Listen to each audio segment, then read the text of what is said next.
I haven't worn these ears since Comic-Con of last year, and I thought, well, why not bring them out now? They look like Sonic the Hedgehog raver chick.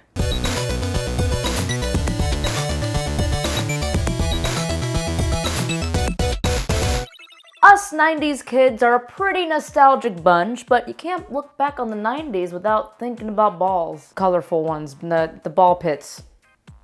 Wording is everything. Now, I spent a good amount of my childhood at places like Discovery Zone, Dandy Bear, Chuck E. Cheese, and we can't forget the playgrounds at El McDonald's y Burger King. Just the smell of papitas and sweaty socks. It's good memories. I just remember it like it was yesterday, the smell of pizza and popcorn combined. No, really, I would put popcorn on my pizza.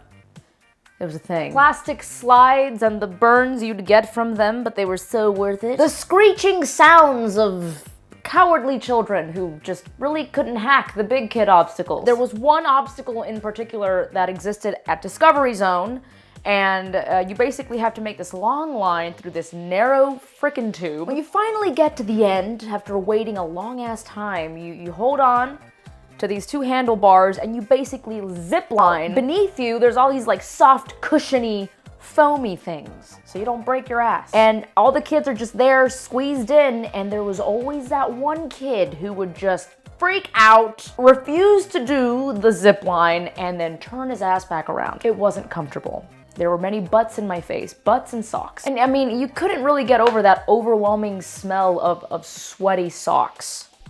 Like, petefo for real. Ay, petefo. You know what? Come to think of it, we all look like hamsters. Human hamsters. That's what it looked like. It just a bunch of tubes, twisting and turning. Holy crap, children are animals.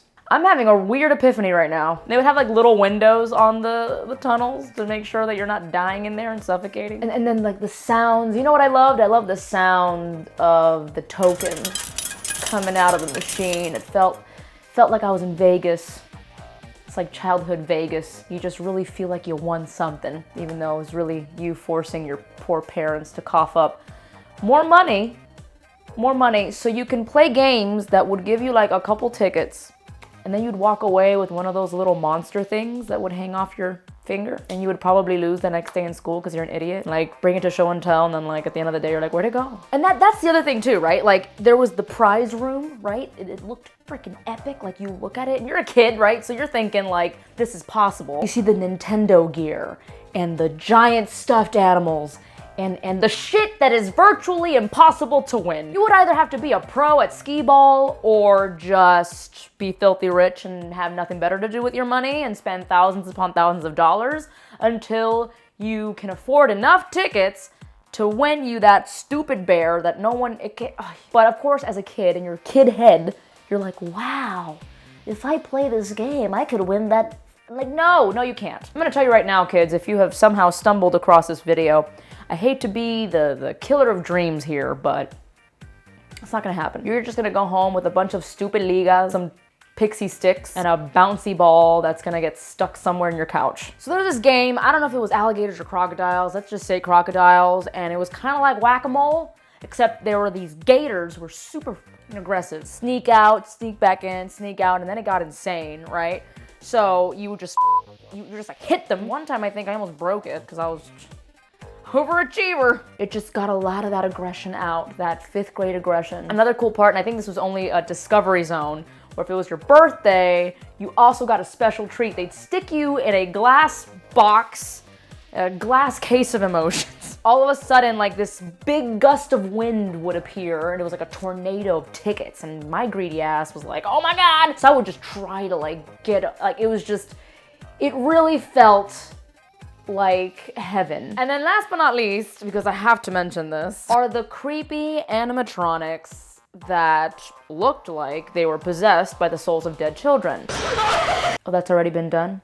Okay. Even before, way before Five Nights at Freddy's, I was partly creeped out and then partly intrigued by these things. There was this party hall where you'd eat pizza and drink the soda, and then there was a band, like a jamboree. The way they moved And they're like playing the drums, and like Dandy Bear's wearing his like snazzy vest and his bow tie, you know. And then they would blink, I think. It was very, I just can't imagine working a graveyard shift or like cleaning up after everyone's gone and they're just there, just sitting in the dark. And I know there's a lot of mascots involved, especially for the birthday parties. I remember my sister, because my sister and I, our birthdays are 10 days apart.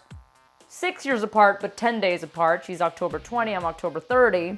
So we always had these like fun Halloween style Disney character type birthday parties. And one year she was obsessed with Barney and I was not. She was really obsessed with Barney and we had Barney come over. And having done some mascot work myself with a fairly excellent quality costume, looking back on some of these mascots, I'm like, holy hell. They look like, there's no masa. They look like un trapo. Like, you know when your dog takes out all the stuffing from like a toy? And it's just a trapo? That's what this Barney looked like. Un trapo with a head. And then you'd see the zipper in the back and you'd see like their Discovery Zone t-shirt underneath. It's funny because when I was a kid, I would buy all of this. I'd be like, yeah, that's him. That's a T-Rex. You know, God bless kids. They don't know a damn thing. It's not like a lot of these employees who have to dress up as mascots are like trained mascots, you know, so they don't really care. So they just walk around in such an apathetic manner. So like as a kid who grows up watching Barney, this animated freaking dinosaur coming out of just the imagination of children, drugs, then you see them in person and they look like un trapo sin animo, just like hanging out. I always imagine it's like some guy named Beeple and he's just like waiting for a shift to be over. He's like, all right, bro, like, when's my shift over, dog? Okay, all right, bro. So yeah, I mean, of all the locations that I mentioned, I definitely loved Discovery Zone the most. If you guys grew up with a Discovery Zone, you know it is tops. It completely devours Dandy Bear, and yes, I am bold enough to say that it completely devoured Chuck E. Cheese. It was a very sad day when it shut down, and I want to give an honorable mention to two other locations, and these are Miami specific. There was a place called Pirates, and I called it Los Pirata, and another place called Grand Prix Race-O-Rama. Now, obviously, Grand Prix Race-O-Rama was for the older kids.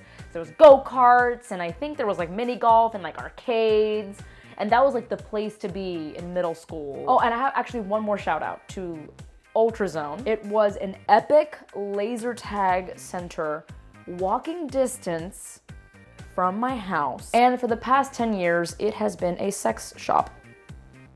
But seriously, I had a lot of fun during the, 3 years that it was open. I think a lot of my friends had birthday parties there, and it was and I had a lot of field trips there. And now when you go in, you can buy a tanga with titty tassels. A different kind of thrill. But no, seriously, like Los Pirata, man, like it's kind of like a blur with Los Pirata because I remember it was obviously pirate themed. My mom threw me my 5th birthday party there. Little Mermaid theme. Hello, like where else would you have a Little Mermaid themed birthday party other than Los Pirata? I don't remember why they went down. The rumor was always that there was a fire. And I don't remember what the hell happened to Grand Prix Race-O-Rama. All the fun places that I went to as a kid are gone, and it's kind of sad. Two other locations that were a huge part of my childhood were Hot Wheels and Thunder Wheels. You guys, I was like 8 or 9. I was into hip hop, rap, and R&B predominantly. I think I was the only kid in my grade that listened to this music so early on. So going to Hot Wheels was just the mecca of awesome because it was so, as the kids say, happening back then, that our biggest radio DJs would show up. I'm talking like DJ Laz from Power 96. Like they would show up, have contests. We'd all be like rollerblading with like our little like glow sticks, you know. What I love the most about Hot Wheels is that they had like this center ring where there was like a stage and you can dance and just like kind of take a breather.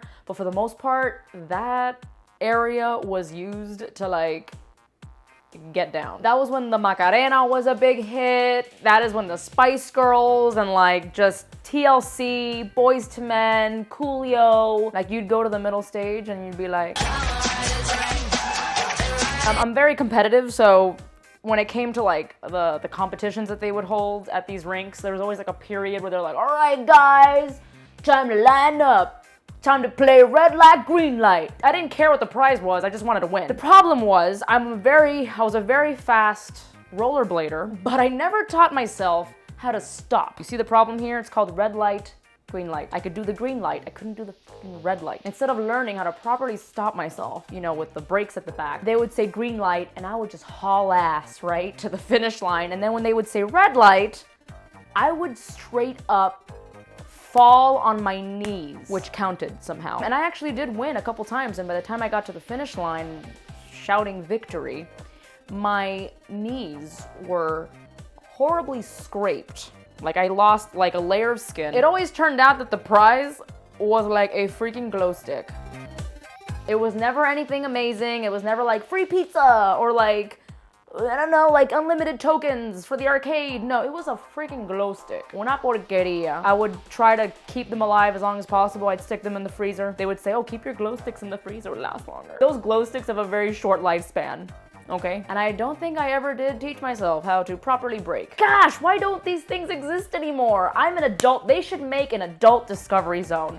I will be there so fast. I want my pizza and popcorn and smelly medias and crappily dressed mascots, damn it. At least I still have my light up shoes. I'm not very flexible, so this hurts a lot.